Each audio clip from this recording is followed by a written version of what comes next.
Welcome back mga kabayan. Nagbabalik po muli ang inyong lingkod upang magbigay sa inyo ng mga bago at nagbabagang mga balita. Tila ba naging mainit na usapin ang isyong ito sa mundo ng social media? Ngunit bago ang lahat, kung ikaw ay bago pa lamang sa aking channel, ay huwag kakalimutang mag-subscribe, pindutin na rin ang notification bell upang ikaw ay laging maging updated sa mga bago at nagbabagang mga balita.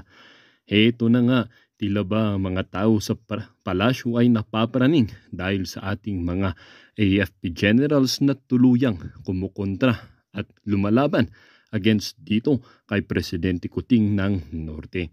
Tila ba hindi mapakali ang mga tao o ang kanyang gabinete o ang gabinete ni Presidente Kuting dahil sa mga ginagawa ng ating mga AFP generals. Tila ba hindi na sumusunod sa kanilang chief in command na si Presidente Kuting dahil umano sa mga kanyang issue or kanyang mga katiwalian na kanyang kinakasangkutan at pati na rin ng kanyang administrasyon. Ito rin kanyang asawa na si Unang Ginang na si Ismags ay tila ba kinakabahan na rin dahil nga umano ang ating mga AFP generals ay tinaguri ang protektor ng ating bansa sa mga katiwalian at lalong-lalo na ang protektor sa ating mga mamamayan na hindi kayang protektahan ng kanilang sarili. Hindi rin naman maiwasan ng ating mga AFP generals na kontrahin itong kanilang chief in command dahil nga sa mga isyong kanyang kinakasangkutan pati na rin ang kanyang mga katiwalian. Ito namang si Unang Ginang na kanyang asawa na si Presidente Kuting ay tila ba may masamang balak na pinaplano na tila ba na gusto atang alisin ang ating mga kasundaluhan o ang ating AFP generals sa tungkulin dahil umano gusto niyang maging sila lang ni Kuting ang namumuno sa kanilang bansa. Well, para nga sa buong impormasyon ay panoorin na lamang ang buong video. At kung bago ka pa lamang sa aking channel ay huwag kakalimutang mag-subscribe, pindutin ang notification bell at piliin ang all upang laging maging updated sa mga bago at nagbabagang mga balita. At sa mga solid viewers naman natin dyan, maraming salamat naman po sa patuloy na pagtangkilik sa ating channel. Tuloy-tuloy lang po ang laban para sa katotohanan at para na rin sa kinabukasan ng ating pinakamamahal na bansang Pilipinas. Unti-unti nang nagigising ang mga journalist sa mainstream media sa kabalastugan sa pagmamalabis ng mga tao sa likod ng bagong Pilipinas. Okay? Isa na ito si Ted Filon. Merong viral ngayon na video sa TikTok. Itong si Ted Filon, meron siyang kinompose na panata. Ito, reaction niya siguro sa bagong Pilipinas, hymn at panata ng bagong Pilipinas na pinipilit ng gobyernong ito na ipakanta, ipa-recite sa mga Pilipino, sa gobyerno, yung government employees. Ang ganda nitong kinompose ni Ted Filon. Title niya is Panata ng Nambubudol sa Pilipino. Okay, ito yung TikTok. I-play ko lang ha.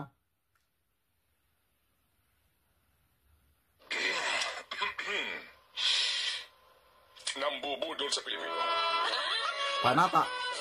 Bilang Pilipino, magiging mapagbantay ako sa ginagawang pagkanakaw ng mga taong gobyerno sa bagong Pilipinas.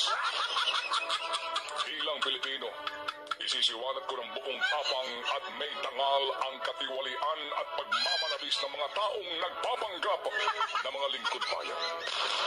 Bilang Pilipino, iaalay ko ang aking lakas, talino at kakayahan sa pagmumulat sa kaisipan ng mga dukhang pinagmamalabisan at nililinlang ng mga taong nasa likod umano na sinasabing bagong Pilipinas. Bilang mga Pilipino, magkaisa tayo sa paggising sa lahat ng mga nabudol at bilang mga Pilipino na nagmamalasakit sa kalagayan ng mga nagdarahop na mga maralita nating kababayan, sabay-sabay tayong sisigaw na may buong tabang sa mga kabulastugan ng mga opisyal ng bayan. Sabay-sabay tayong sisigaw ng sambayanan. Okay, palakpak naman dyan. Gusto niyong ulitin? Dali ha. Ngayon, ito naman ang ulitin natin. Laban sa mga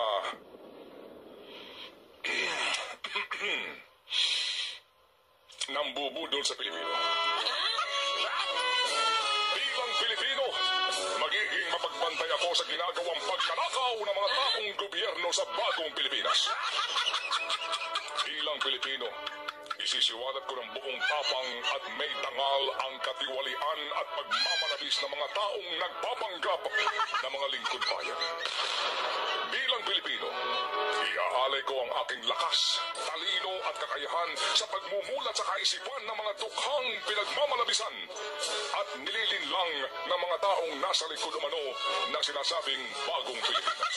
Bilang mga Pilipino, magkaisa tayo sa paggising sa lahat ng mga nabudol at bilang mga Pilipino na nagmamalasakit sa kalagayan ng mga nagdarahop na mga maralita nating kababayan, sabay-sabay tayong sisigaw na may buong tapang sa mga kabulastugan ng mga opisyal ng bayan. Sabay-sabay tayong sisigaw ng sambayanan. Okay. So, grabe, no? Kaya, saludo. Saludo tayo kay Ted Pailon. Yan ang tunay na journalist. Gising na gising sa katotohanan. So, ang tanong, kumusta yung ibang mga TV anchors na mga kasabayan ni Ted Pailon? Ano kaya ang nangyayari sa kanila? Kailan sila magigising? Okay. Malala natin nung kampanyahan pa nung May 2022 election, sino yung mga grabing batikos sa candidate DBM? Karen Davila, Jessica Soho. Meron pa sa ANC yung kalimutan ko yung pangalan, basta ANC, parang Christina, basta ang dami nilang sino pa? Pinky Wet. Nasaan na sila ngayon? Di ba nila nakikita ang kalagayan ng bagong Pilipinas? Kaya ako, tuwan-tuwa ako dito sa ginawa ni Ted Pailon. Sandali isinulat ko yung kanyang kwan. Gusto kong i-memorize. Bilang Pilipino, magiging mapagbantay ako sa mga pagnanakaw sa pera ng taong bayan sa bagong Pilipinas. Hindi to yung exact, parang mabilisan ko lang tinik, no? So, ako, Pilipino ako, magbantay. Kasi yung pagnanakaw ng pera ng taong bayan, grabe. Kaya mayroon ng hasag na hindi mo pera yan. Parang gano'n. Sa Kongreso? Yung Resolution number 10? yung siniwalat ni Sasasup? Yung wala nang audit sa COA. Certification lang. Grabe. So, dapat mapagmatsyag tayo dahil pera natin yan. Ano ba? Bilang Pilipino, isisiwalat ko ng buong tapang at dangal. Ito, matapang at marangal itong Ted Pailon. Again, saludo kay Mr. Ted Pailon, tunay na journalist na may pagmamalasakit sa kanyang kapwa Pilipino. Sisiwalat ko ng buong tapang at dangal ang mga katiwalian at pagmamalabis ng mga taong nagpapanggap na lingkod bayan. Correct. Nila, may palaging press release dyan, palaging may medyang kasama, kahit pinapakita na totoo siyang naglilingkod sa taong bayan. Kailang ang totoo, yung political ambition niya na maging presidente by 2020. Ito, tama-tama. Yung patama ni Ted Pailon. Bilang Pilipino, ito na, ihalay ko ang aking lakas, talino at kakayahan sa pagmulat sa kaisipan ng mga dukhang nililinlang ng mga tao sa likod ng bagong Pilipinas. Wow! Ang galing. Ano kaya? Si Ted Pailon mismong gumawa nito o staff niya, writer niya, whoever gumawa ng panatang mambubudol sa Pilipinas na ito is he or she speaks from his or her heart. Ito ang mga nangyayari ngayon. So ito na yung panawagan bilang mga Pilipino. Magkaisa tayo sa paggising sa lahat ng mga nabudol. Okay? Marami pang mga tulog dyan. Wala lang. Ako, hindi ko akalain na darating ako sa puntong ito na nagsasalita na rin tungkol sa nangyayari sa tambayan. Kasi, ano yung kasabihan? Evil triumphs when good men do nothing. Ito na, si Ted Filon. He is doing nothing. Sino pa yan? Maharlika. Sasasot, yung mga ibang mga social media influencers. Ako, kaunti lang ang akin. At least nagsasalita ako. Hindi yung wala lang. Walang pakialam. Dapat makialam tayo. Niloloko na tayo ng harap-harapan.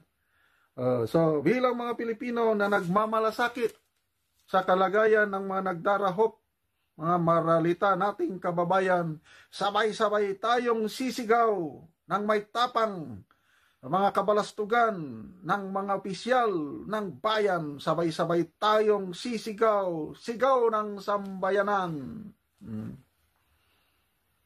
Tama na, sobra na. Grabe. Sana madagdagan pa ang katulad ni Ted Filon na nasa mainstream media. At ito, medyo kabado ako sa kalagayan ni Ted Filon. Dahil sigurado, ang mga nasa powers that be, yung nasa palasyo, galit na galit dito. So anong susunod? Yung mga ganyan nagsasalita, naggurgur. Tignan nyo ang nangyari sa SMNI. Gurgur na lahat. Kaya, I believe, yung sinasabi ni Marlica na marami sa mainstream media na gustong magsalita. Kailang takot lang sila, pinipigilan sila ng mga may-ari ng media outlet, print man yan or broadcast, kasi igugurgur sila eh. So, TV5, itong baka igurgur ng palasyo ang TV5, I don't know. Kailang, sana, madagdagan pa ang isang Ted Filon na walang takot, buong dangal na isinisiwalat ang kabalastugan ng mga tao na nasa likod ng bagong Pilipinas.